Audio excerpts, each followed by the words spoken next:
trust the human beings and trust young people.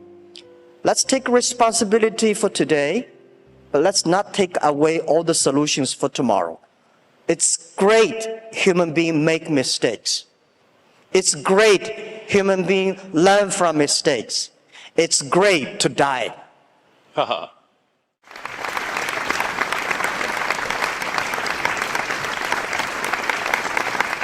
Okay, great. AI, yeah. Actually, I'm told that, does AI mean love? There's like a name, AI. It sort of sounds a bit like love. Yeah, AI. I hate the word AI called artificial intelligence. I call it Alibaba intelligence. Yeah. Might end up being true. You never know. I think generally people underestimate the capability of AI. They sort of think like it's a smart human, but it's really much. It's going to be much more than that. It'll be much smarter than the smartest human. I mean, it'll be like, you know, can a chimpanzee really understand humans? Not really. You know, we just seem like strange aliens. They mostly just care about other chimpanzees, and this will be how it is, more or less, in a relative. In fact, if the difference is only that small, that would be amazing. Probably it's much greater. I mean, I really think that there should be other companies like Neuralink, essentially to create a high bandwidth interface to the brain, because right now we are already a cyborg. People don't realize we are already a cyborg because we are so well integrated with our phones and our computers. The phone is almost like an extension of yourself. If you forget your phone, it's like a missing limb. But the bandwidth, the communication bandwidth to the phone is very low, especially input. So, in fact, input bandwidth to computers has actually gone down because of typing with 2 thumbs as opposed to 10 fingers. There's a big reduction in bandwidth. Input bandwidth has gone up because of video and imagery. So input bandwidth is many orders of magnitude greater than output bandwidth. But at a certain point, if we'll just, assuming a benign scenario with AI, we will just be too slow. I think AI is going to open a new chapter of the society, of the world, that people try to understand ourselves better rather than the outside world. And it's so difficult to predict the future. 99.99% of the predictions that human being had in the history about the future, all wrong. Including that one? Oh yeah.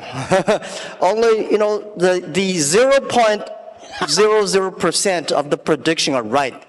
They're right because by accident. Yeah, but it's also true that 80% of statistics are false. Yeah. So my meaning is cold room. Come on, guys. That was a joke. Mine is I'm happy about the artificial intelligence or Alibaba intelligence that's going to understand the inside of the human better. So when people worry a lot about artificial intelligence, people should have more confidence in themselves, because I think if a lot of solutions we don't have today, but there will be solutions tomorrow. We don't have solutions, but the young people will have solutions. So I'm quite optimistic, and I don't think artificial intelligence is a threat. I don't think artificial intelligence is something terrible, but human beings are smart enough to learn that. And to me, artificial intelligence is just like, people worry a lot about this today are those people, I call them called college smartness. People like us, street smart, we never scared of that. We think it's a great fun, and we want to change ourselves to embrace it. I don't know, man. That's like famous last words. Let me tell you, AI is, I mean, you look at sort of the rate of advancement, just in general, the rate of advancement of computers is insane. And like a good example would be video games. if you go back 40 years ago, 50 years ago, maybe you had Pong. That was just two rectangles and a square. Now you've got photorealistic real-time simulations with millions of people playing simultaneously. If you assume any rate of improvement at all, these games will be indistinguishable from reality. You will not be able to tell the difference. Either that or civilization will end. Those are the two options. Good. Yeah. Well, let's talk about something fun. I admire that you want to go on the Mars. Shall we go to the Mars? Yeah. Yeah, so what will the life look like on Mars? Are you both moving? What do you think about that? Actually, I'm not interested in Mars. I just came back from there, so I'm more interested on the Earth, the things, what's going on happening here. So why you are so curious about the Mars? Among the set of actions we can take that are likely to increase the scope and scale of consciousness such that we are better able to understand the nature of the universe, one of those actions is to become a multi-planet species or ensure that life is multiplanetary. Not because I think something that, it's not from the standpoint of it just being an escape hatch or because I think that Earth is doomed, but there is a certain probability that is irreducible that something may happen to Earth. Despite our best intentions, despite everything we try to do, there's a probability at a certain point that some either external force or some internal unforced error causes civilization to be destroyed, or sufficiently impaired such that it can no longer extend to another planet. This is the first time in the 4.5 billion year history of Earth that it's been possible to extend life beyond Earth. Before this, it was not possible. How long will this window be open? It may be open for a long time, or it may be open for a short time. I think it would be wise to assume that it is open for a short time. And then let us secure the future of consciousness such that the light of consciousness is not extinguished. And we should try to do this as quickly as possible. That's my view. It's so difficult to secure the future of the Earth, but we can secure the future of next 100 years. I'm not the person that I admire your courage for explore the Mars, but I admire a lot of people spend efforts on improving the Earth. It's great to send 1 million people to the Mars, but we have to care about the 7.4 billion people on the Earth. How can we make the world more sustainable? And I'm not that fond of the Mars because I think it's easy to go to the Mars. When you go on the top of the hills of the building, just one step you go to Mars, but you will never be able to come back. Yeah, so that's my view. That's not how it works, though. And also, we cannot solve all the problems for future. But we have to be responsible for the future, but we should care more about how we can enjoy better.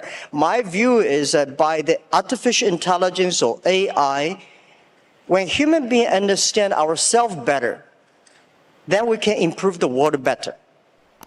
Last 200 years, human beings try to understand the other side of the world better, understand the other people better. To be clear, I'm very pro-Earth. When I say us becoming a multi-planet species or making life extending life beyond Earth, expanding the scope and scale of consciousness. From a resource standpoint, I'm talking about less than 1% of Earth's resources should be dedicated to making life multiplanetary or making consciousness multiplanetary. So, I think it should be like somewhere in between how much we spend on lipstick and how much we spend on healthcare. Things like for the preservation of consciousness, we should spend maybe slightly more than we spend on cosmetics. That's my, and I'm pro cosmetics. I like it. They're great. But there's probably worth spending, I don't know, somewhere like at least 0.5% of Earth's GDP on extending life to be multiplanetary. Maybe 1%, I'd say, seems like a good use of resources. But then we have like 2 orders of magnitude more resources spent on Earth. So it's not like it's, somehow going to fundamentally impair Earth. If like I said, just 1% of Earth resources on that order should be enough to make life multiplanetary. Seems like a wise investment for the future. So what new jobs will be created because of AI, or has the change already started? What do you think? I think why we need that many jobs, Sure. right? My view is that the jobs, actually every technology revolution, people start to worry. Right, last 200 years, we worry about the new technology going to take away all the jobs. Actually, we made a lot of jobs. Second, because of the industrial revolution, job created a lot of jobs. What I think is the next 20, 30 years, human being will live much longer. The life science technology is going to make people live probably 100, 120 years. That may not be a good thing because you get grandfather's grandfather still working hard. But the challenge is, my question, why should we have a lot of jobs? I think people should work 3 days a week, 4 hours a day. And at that time, the jobs we need is make people happier, make people experience the life, enjoy the human beings. What knowledge or skills will be useful to master the future? Do you have any advice for young professionals who want to pursue a career in AI? Young professionals. I don't think we will have professionals on AI in the future. Well, I worry a lot about, people worry about jobs, but I worry about education. All the education systems, the things we teach our kids, the way we teach our kids are mainly designed for the industrial period. And I'm sure the machine will be much cleverer than human beings in the future. How can human beings do better? Human beings should be smarter. Human beings should be wiser. So how can we be human beings to be wiser or smarter? I think that we should change the way of education, change the things, because in the past we focused a lot about, remember things. Computer can remember better than you are. We want to calculate faster, computer can calculate much faster. We want to run faster, computer can run much faster than you are. So human beings should have confidence by being more creative, more constructive. So how can we teach our kids to be more creative and constructive?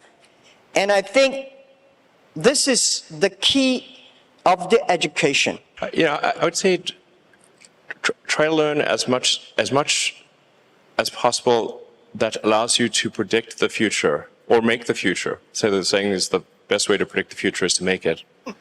And then assess whether what you're learning is enabling you to predict the future with less error. Are you less wrong?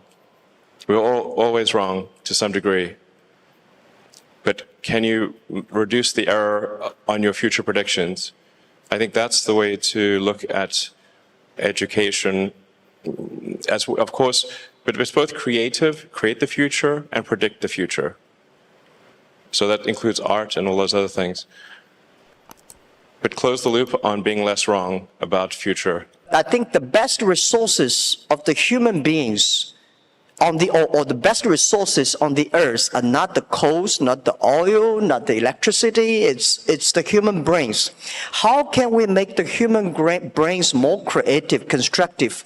How can we making sure that the machines are always the toys and tools of humans rather than the control? So I never, in my life, and especially last 2 years when people talk about AI, say human being will be controlled by machines, I never think about that. I think it's impossible, right? It's impossible because human beings, they are different. Machines are invented by human beings. And according to the science, right, humans can never create another animal that is smarter than humans. Especially when you have so many smart people, it's impossible to make another smart people. I very much disagree with that. Okay. Yeah. That's good. Yeah. The first thing we should assume is that we are very dumb, and we can definitely make things smarter than ourselves. I mean, there didn't used to be humans, right? So our early civilization was very primitive. We didn't have any technology really. We're just like running around, trying to not get eaten or just trying to survive a winter. Now we have like heating and we grow food. This is all new stuff. So, things have obviously gotten way more smarter than the past, way smarter. So that's going to continue. We're not the last step in evolution. So the most important thing, like I said, the most important mistake I see smart people making is assuming that they're smart. It's not technology change the world. It's the dreams behind the technology that change the world.